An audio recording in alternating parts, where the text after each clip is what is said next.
चैत्र नवरात्रि में किसी भी दिन यह एक डाली घर पर ले आना। भक्तों, नवरात्रि हुई हिंदू धर्म के सभी त्योहारों में से एक प्रमुख त्योहार है और हमारी सनातनी हिंदू पंचांग के अनुसार चैत्र माह की नवरात्रि के पर्व का विशेष महत्व होता है, क्योंकि चैत्र नवरात्रि कलश स्थापना के दिन हमारे हिंदू नव वर्ष की शुरुआत होती है और इसी दिन गुड़ी पड़वा त्योहार मनाया जाता है। दोस्तों, इसके बाद की 9 रातों में माता रानी के 9 स्वरूप शैलपुत्री, ब्रह्मचारिणी, चंद्रघंटा मां, कुष्मांडा, स्कंदमाता, कात्यायनी, कालरात्रि, महागौरी और सिद्धिदात्री की विशेष पूजा श्रद्धा और उमंग के साथ की जाती है। दोस्तों, हमारे हिंदू पंचांग में माना गया है कि इन 9 दिनों में मां दुर्गा से जुड़ी सभी शक्तियां जागृत हो जाता है, इसलिए इन दिनों में मां दुर्गा की संपूर्ण विधि विधान से पूजा करने से आपकी सभी मनोकामनाएं पूर्ण होती है। और चैत्र माह के शुक्ल पक्ष की प्रतिपदा तिथि से चैत्र नवरात्रि शुरू हो जाए और नवरात्रि पर देवी दुर्गा का 9 अलग अलग स्वरूपों की विधि विधान के साथ पूजा अर्चना की जा रही है। दोस्तों, आपको बता दें कि नवरात्रि के 9 दिनों तक लोग उपवास रखते हैं और साल भर में 4 नवरात्रि आती है, जिसमें से 2 गुप्त नवरात्रि, एक शारदीय नवरात्रि और एक चैत्र नवरात्रि होती है।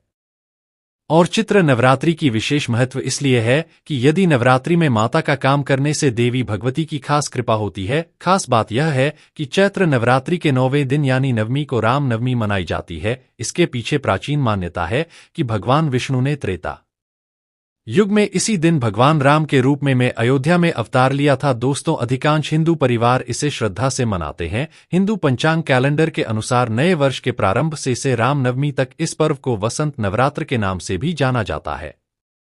आइए जानते हैं इस साल कब से चैत्र नवरात्रि शुरू हो रही है, कलश स्थापना का मुहूर्त क्या होगा और महत्व के बारे में। दोस्तों, वीडियो शुरू करने से पहले आपसे सभी से रिक्वेस्ट करते हैं कि भगवान श्री हरि विष्णु जी और माता लक्ष्मी जी के सच्चे भक्त वीडियो को लाइक कर देंगे और सच्चे दिल से कमेंट बॉक्स में जाए श्री हरि विष्णु और जय मां महालक्ष्मी जरूर लिख देना, जिससे आपकी समस्त मनोकामनाएं पूर्ण हो जाएं और ज्यादा से ज्यादा वीडियो को शेयर कर देते हैं। दोस्तों, साल 2025 की चैत्र नवरात्रि कब से प्रारंभ हो रही है? 30 या फिर 30 मार्च से रही और कब समाप्त होगी?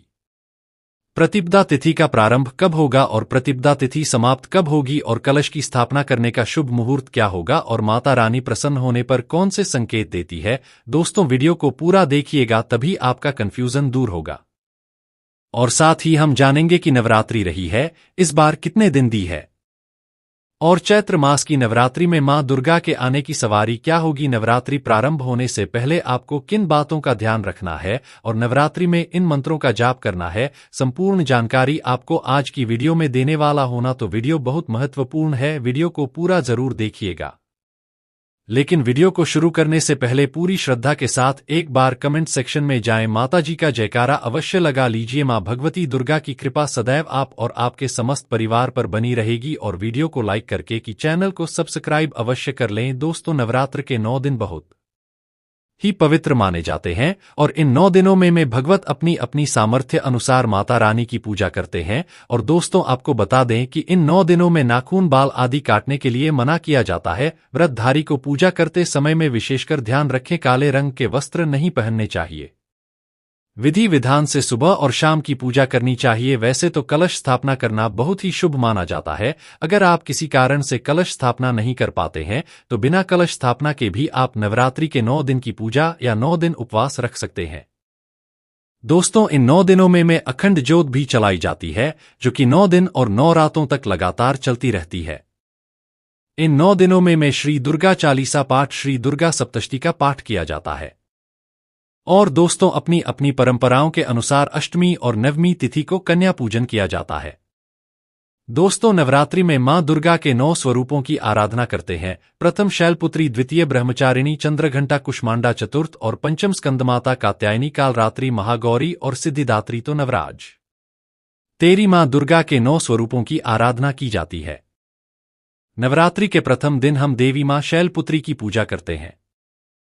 नवरात्रि में जो माता का प्रथम रूप है वह है शैलपुत्री। गई तो शैलपुत्री के लिए बोला जाता है। यह पर्वतराज हिमालय के घर में पुत्री के रूप में उत्पन्न हुई थी, इसलिए इनका नाम शैलपुत्री पड़ा है। नवरात्रि के प्रथम दिन हम माता शैलपुत्री की उपासना करते हैं। वृषभ में माता शैलपुत्री स्थित रहती हैं। वृषभ इनका वाहन है। यह अपने हाथों में खड़ा चक्र गदा धनुष वाण पर एक शूल सुमन भी कपाल और श्रम को धारण करके संपूर्ण आभूषणों से विभूषित होती है।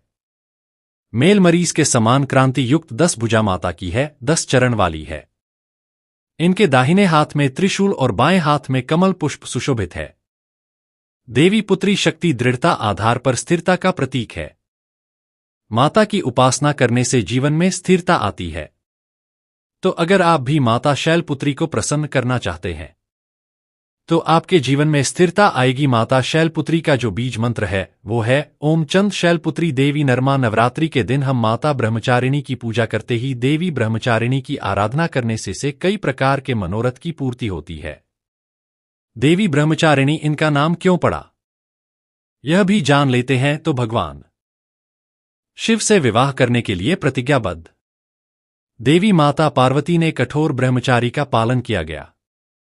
ब्रह्मा का अर्थ होता है तपस्या और आचरण उसका अर्थ होता है आचरण करने वाला वाली। तो इस प्रकार ब्रह्मचारिणी का अर्थ हुआ और आचरण करने वाली। तो माता रानी ने कठोर तपस्या करके भगवान शंकर को प्राप्त करने के लिए इनके स्वरूप का सर्वप्रथम बखान जानते हैं।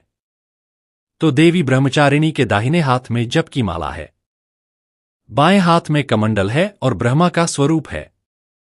देवी ब्रह्मचारिणी की उपासना करने से मनुष्य में अपना प्यारा वैराग्य, सदाचार और संयम की वृद्धि होती है। माता की कृपा से ही सर्वत्र सिद्धि और विजय की प्राप्ति होती है। माता ब्रह्मचारिणी का मंत्र है या देवी सर्वभूतेषु ब्रह्मचारिणी रूपेण संस्थिता। नमस्तस्य नमस्तस्य नमस्तस्य नमो नमः।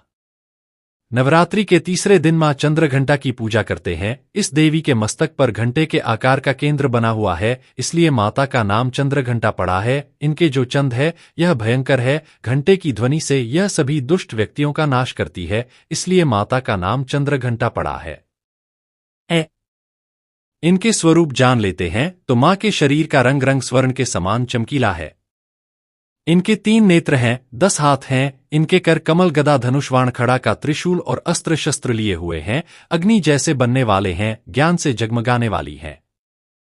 ये सिंह के आसन पर अरुण है तथा युद्ध में लड़ने के लिए अमुक रहती है। मां की कृपा से साधक के समस्त पाप बाधाएं आएंगी और जो परेशानियां आती हैं वे नष्ट हो जाती है। देवी की कृपा से जांचा पराक्रमी और निर्भर होता है। अगर आप भी मां चंद्रघंटा की पूजा करते हैं तो आपको निर्भयता की प्राप्ति होती है। देवी मां चंद्रघंटा का मूल मंत्र है चंद्रघंटा देवी नमो नमः। नवरात्रि के चौथे दिन मां कूष्मांडा की पूजा करते हैं। अब कूष्मांडा क्यों पड़ा है, नाम से भी सुन लीजिए, यह माता कूष्मांडा है क्योंकि माता ने ही सृष्टि का निर्माण किया है, इसलिए माता का नाम कूष्मांडा पड़ा है। माता रानी की 8 भुजाएं हैं और यह 8 भुजाएं कई प्रकार की है। यह 8 प्रकार की सिद्धि को अपने हाथों में प्रदान करने वाली कही गई है। इनका वाहन सिंह है और कूष्मांडा माता की आराधना करने से जातक के समस्त रोग और शोक जो होते हैं मिट जाते हैं। माता हमें आयोग, यश और बल तथा आरोग्य प्रदान करती है। माता का मूल मंत्र है कूष्मांडा शर्मिंदा ना माह। नवरात्रि के 5वें दिवस माता स्कंदमाता की पूजा करते हैं। शैलपुत्री ब्रह्मचारिणी बनकर तपस्या करने के बाद भगवान शिव से विवाह किया। तदंतर स्कंद उनके पुत्र बनवाने अर्थात के या जो हैं उनके पुत्र बलों ने, इसलिए माता स्कंदमाता कहलाया। इसका गंगा भगवान को अपनी गोद में हमेशा बैठे हुए माता रहती है, इसलिए इनका नाम माता पड़ा है। और इन माता की उपासना करने से समस्त इच्छा की पूर्ति होती है और परम शांति की, परम सुख का अनुभव होता है। इनकी पूजा करने से, रही आराधना करने से सभी प्रकार की वस्तु की प्राप्ति होती है, ऐश्वर्य मिलता है। अगर आप मां की पूजा करते हैं तो ऐश्वर्य की प्राप्ति होती है, सभी प्रकार की सिद्धियों की प्राप्ति होती है। आइए जानते हैं माता का मूल बीज मंत्र। ओम देवी स्कंदमाता नरमा, यह माता का मूल बीज मंत्र है। दोस्तों, इसके बाद नवरात्र के छठे दिन देवी कात्यायनी की पूजा करते हैं। मां दुर्गा के छठे रूप को मार काट काट कर के नाम से जाना जाता है। ऋषि कात्यायन की कठिन तपस्या से प्रसन्न होकर उनकी इच्छा अनुसार उनके यहाँ पुत्री के रूप में पैदा हुई थी। ऋषि कात्यायन ने इनका पालन पोषण किया था, इसलिए माता का नाम कात्यायनी पड़ा है। माता की भक्ति जातक को अर्थ, धर्म, काम और मोक्ष चारों फल प्रदान करती है। साधक अलौकिक तेज और प्रभाव से युक्त हो जाता है। इनकी पूजा करने के बाद माता को जो मूल बीज मंत्र है वह इस प्रकार से है, ओम देवी कात्यायनी नमो नमः। इस मंत्र से जारी करके माता को प्रसन्न कर सकते हैं। नवरात्र की सप्तमी तिथि थी। नवरात्र के 7वें दिन माता कालरात्रि की पूजा करते हैं। जी हाँ, माता कालरात्रि की उपासना करते हैं। संपूर्ण प्राणियों की पीड़ा हरने वाली अग्नि भय जल है। भय रात्रि भय को दूर करने वाली, काम क्रोध और शत्रु का नाश करने वाली है। इनकी पूजा करने से सभी पापों से मुक्ति, दुश्मनों का नाश और तेज बढ़ता है। माँ अपने भक्तों के सभी प्रकार के कष्टों और भय से मुक्त कर आती है। माता का को जो बीज मंत्र है, मेरी क्लीन चामुंडा विजय, इस मंत्र का जाप करने से माता बहुत ही प्रसन्न होती है। या फिर होम काली के नमः इसमें का जाप कर सकते हैं। दोस्तों, नवरात्रि की अष्टमी दिल दिली नवरात्रि के जो अष्टम स्वरूप कही गई है, माँ गौरी, माँ दुर्गा का जो अष्टमी स्वरूप है यह माँ गौरी है। हिमालय में तपस्या करते समय में गौरी का शरीर धूल मिट्टी से ढककर मलिन हो गया था, जिसे शिव ने गंगाजल से धोकर के मल को बाहर निकाला। मलिन शरीर को गौरव प्रदान किया, इसलिए माता का नाम गौरी पड़ा है। और इनकी पूजा करने से क्या फल प्राप्त होता है, आइए जानते हैं। यह सभी देवियों की तुलना में सबसे जल्दी प्रसन्न होती है। और अगर आप जल्दी प्रसन्न करना चाहते हैं देवी दुर्गा के स्वरूप में किसी भी देवी की तुलना में आप महागौरी की पूजा करना शुरू कर दीजिए। इनकी पूजा करने से यह तत्काल प्रसन्न होती है। देवी का जो स्वरूप कहा गया है वो है सिद्धिदात्री। मेरी मां दुर्गा जी का जो स्वरूप है वह है सिद्धिदात्री। ये सभी प्रकार की सिद्धि को देने वाली है। सिद्धि अर्थात मोक्ष को देने वाली। तो देवी मां का पूजा पाठ करने से सभी प्रकार की सिद्धि की प्राप्ति होती है, सभी प्रकार की कामना की पूर्ति होती है। इसीलिए नवरात्रि के 9वें दिन इनकी पूजा से असंभव कार्य को भी संभव कर सकते हैं। इसलिए अधिकतर जितनी भी जाता है साधक है, सिद्धि प्राप्त करने वाले साधक मां सिद्धिदात्री की पूजा करते हैं। और मां कभी भी, चाहे असुर हो, चाहे मानव हो, चाहे दानव हो, चाहे कोई भी हो, कितना भी उत्तम साथ धूप क्यों न हो, किसी पर यह भेदभाव नहीं करता ली, सभी को ये सिद्धि प्रदान करती है।